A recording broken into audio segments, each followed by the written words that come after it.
Hey guys, and welcome to the channel. My name is Nick O'Leary. Now, just a couple of weeks ago, I made a video on the A-Class to see if it's still got it in 2021.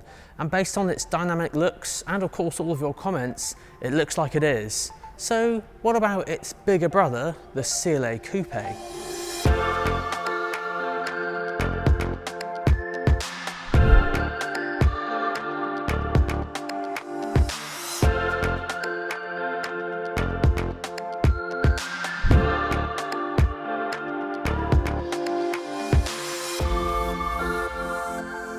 Now the CLA Coupé is in essence an A-Class, but there are some slight differences that differentiate between the two.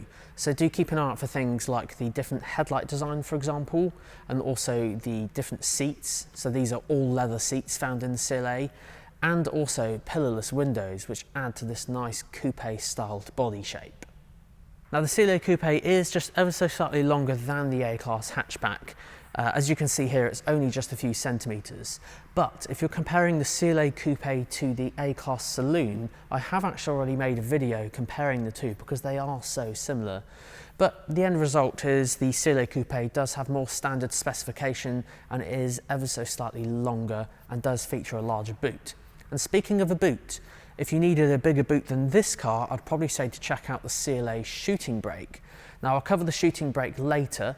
The Shooting Brake is kind of like an estate, but I'll explain why it's not classed as an estate later. Now one thing that you may not notice straight away on CLAs are the power domes found on the bonnet. So unlike the A-Class where it's completely flat, the CLAs have these two kind of sportyish bulges on the bonnet just to aid in that dynamic look. Now the CLA Coupé boot is slightly different to the A-Class hatchback. So the A-Class hatchback, the boot opens like a hatch. So the whole of the boot will open up. So it does have a bigger opening than the CLA, but because the CLA Coupé's boot kind of curves down, it's got a very sloping headline, the boot opens just like this. But it's 460 litres and you can even fold the rear seats down as well. They're done slightly differently to the A-Class, so you do it on these little black tabs just here, but you can also fold the middle one down in the rear as well, so you can do a 40-20-40 split just for maximum practicality. Now for the interior of the CLA, I did mention at the start that the seats are all leather, which is a nice upgrade actually. However, compared to the A-Class, it's slightly different because you can actually choose your upholstery colour, the seat colours. So on the CLA you can choose between black, titanium grey pearl to classic red and black and even brown. Now running through the heart of the CLA is this awesome widescreen setup. Now I will point out, just like the A-Classes, it does depend on the level of specification that you go for.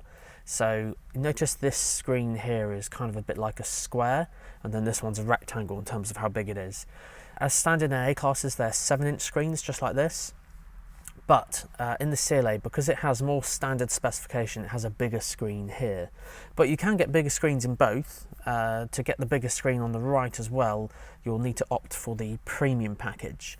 But do just double check because specification can vary from model to model. So this is what it's like with a standard CLA, but if you opt for the premium package, then you'll get a bigger screen here as well as loads of other things. So I won't run through the exact specifics, but just keep an eye out for things like panoramic sunroof, memory seats, ambient lighting, and upgraded sound systems. That's what you'll find in the premium packages.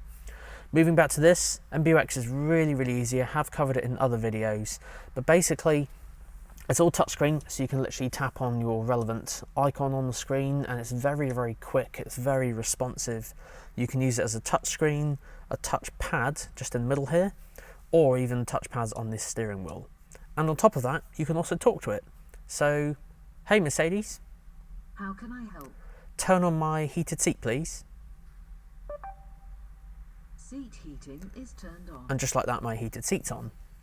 Now, it does do other things as well, so it's very similar to smart speakers in the house, so like Google or Alexa or Siri's HomePod and that kind of thing. Except this will do car specific things, so it will virtually do anything on this screen here. So you can ask it to phone someone in your phone book, navigate somewhere on the sat nav, play a specific radio station, ask it to turn reading lights on, heated seats, even change the temperature. So it makes sense in the car because obviously when you're driving you have your hands on the wheel and you can just ask it things, so quite neat.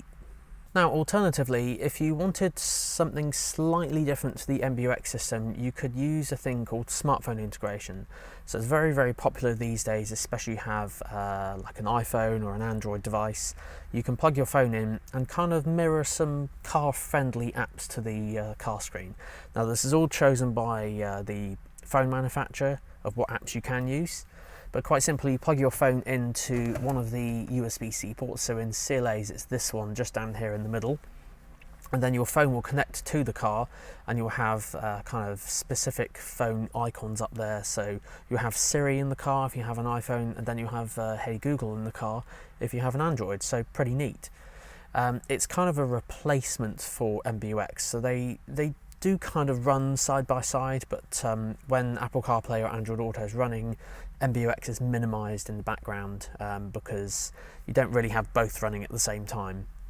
But it's still really, really good, just in case you fancied an alternative to MBUX.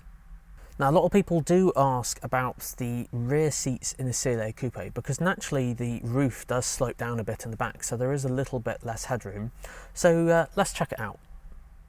So to make this nice and fair, at the start of the video, I set this seat up for my driving position, and I'm 6'2", and I'm now sat behind myself in one of Mercedes-Benz's compact cars, and I can sit behind myself. So yeah, I would say it's close, but the fact is I could sit here for a long journey and be absolutely fine. And there's even a USB-C port for charging my phone or a tablet or something like that. Little nets to put little books in or anything like that, and then even little storage areas on the doors as well. So all around really, really nice. Now, alternatively, if you like the CLA Coupé but you want a little bit more boot space, you could opt for the CLA Shooting Brake, which is sort of like an estate, but it's not officially classed as one. And there's a good reason for this. It's mainly down to the body design. Because it slopes down at the back just like the CLA Coupé, it does feature a boot lip, whereas estates don't have this.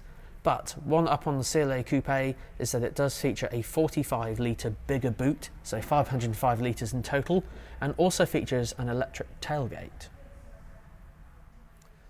Now, engines-wise, on the CLA Coupé and CLA Shooting Brake, they are virtually the same, mainly because they're based on the same platform. So starting out on a CLA 180 and CLA 200, they both feature a 1.3 litre petrol engine, which is surprisingly fast for such a small engine displacement.